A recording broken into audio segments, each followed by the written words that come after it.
grab your cup. This is a big conversation about your spirituality, your spiritual home base, where your spiritual heart is, and how trauma in your life that's been unhealed and is still there lurking in the background affects your spirituality.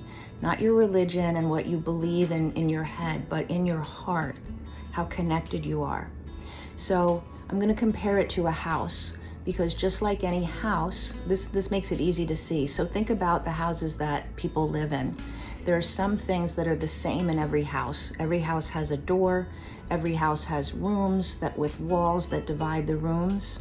So, and also every house is decorated uniquely. It has its own look and its decor, which is unique to that person who lives there. Same thing in your spirituality. There are certain things that we all have, and I'm going to go through those. But then there's certain things that are unique to each one of us. How the rooms of our spiritual home are decorated is unique to you, and how your life is gone and what's still there to be healed, okay? So going through like the structure of a regular house, we're going to look at your spiritual home. And always remember, in the background is what's happened to me that's unhealed. Where am I having trauma still show up that's affecting my spiritual home? Okay.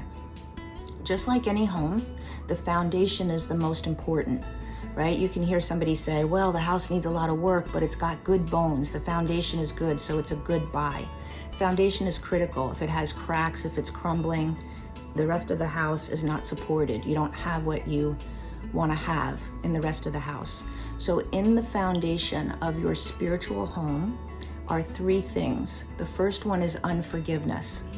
And again, you may say to yourself, I'm over it, I forgave, I don't even think about that anymore.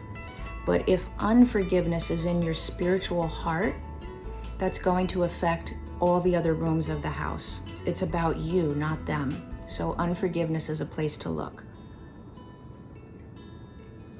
The second thing in the foundation, and this is a really big one, we see this comes from past trauma. They all do.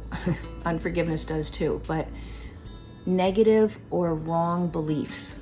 So what are the beliefs that you hold about yourself? I'm separate than other people. I'm not as good as other people. I don't have what it takes. I'm not lovable. I'm not worthy to have that.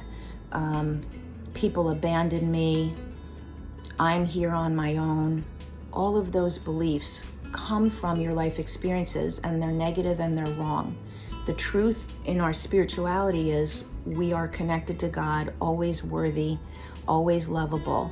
But we've got these beliefs in our foundation that got developed when the house got built, was being built.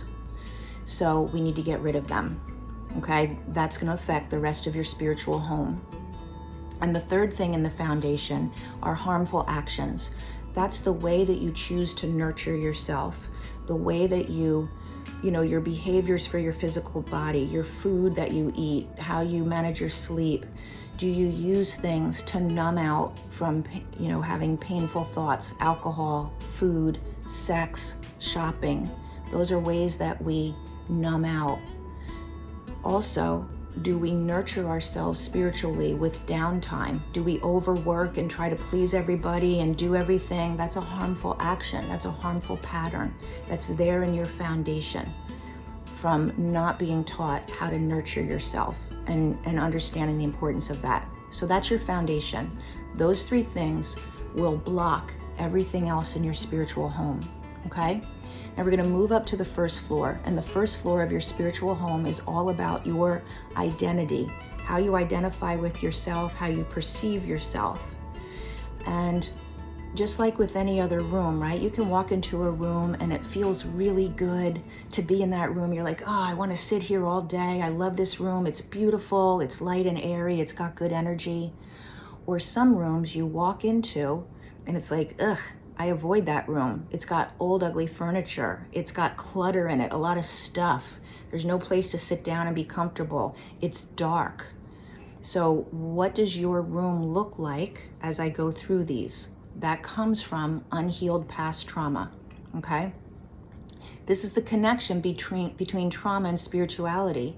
They affect each other. Where you are spiritually will affect how you go through life with further experiences, and the experiences you had affect your spirituality. So on the first floor, these 3 rooms are how you identify with yourself. Goodness. Am I good enough? Do I have what it takes? Am I inherently good in who I am as a person? You can see how the negative beliefs in the foundation would affect how that room is decorated, how it feels to be in that room, how cluttered it is. The second room is kindness. Do I feel like the world has been kind to me? People have been kind to me. I can open-heartedly be kind to others without worrying about if I'm going to lose something in that exchange. And the third room on that first floor of self-perception is humility. Humility is all about understanding we are even and equal at an energetic level. Yeah, we all have unique gifts. We all have things we bring to the table, but nobody is better than, nobody is less than. So do you spend a lot of time judging yourself, comparing, judging others, who's better than another? That's clutter and icky decor in your room of humility, all right? The next floor, the second floor of your room, in your spiritual house, is all about how you perceive other people, how you perceive life itself. What's your perception?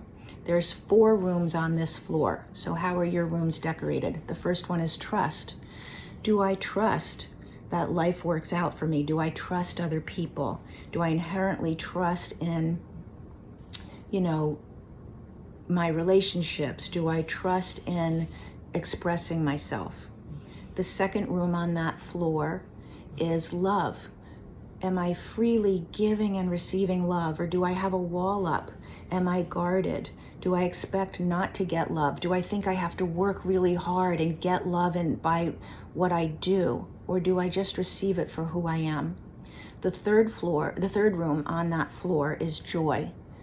Is my joy room well decorated and opened up? Do I live in joy? Or do I think that joy can only come when good things happen? And I don't really have an experience of joy in my life because I'm so busy working hard and trying to prove that I'm lovable and those beliefs that are in the basement, right? And then the fourth room on that level is peace. And peace is the only thing you can't really force. Peace comes from cultivating trust, cultivating and freely giving love, and living in joy. That's when you have peace. Otherwise, you're anxious, you're worried, you can't go to sleep, you don't have peace because there's an issue in the flow through the other rooms. Are you with me? Okay. And then the next floor, the top floor of your spiritual home, is how do you relate to other people and how do you relate to life itself? Who do you bring to the table in your relationships?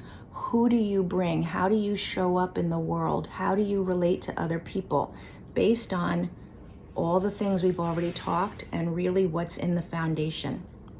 So there's 2 rooms at the top. The first one is patience. Do you have patience in letting life unfold? Do you have patience in your relationships? And here's what I want you to think about. If you're holding anger is a patience problem. When we are quick to anger, when we find ourselves always angry and irritated throughout the day at some underlying current, there's a problem in your room called patience. Okay? So anger is one of the emotions, comes from not forgiving, comes from having negative beliefs, but it's going to affect your patience. And then the other room at the top of the house is self-control. So how good are you at regulating your nervous system? How good are you at feeling your emotions and allowing them to move out? That's self-control. Self-control is also the result of the others. That's why these rooms are at the top, because what's below them determines all of it.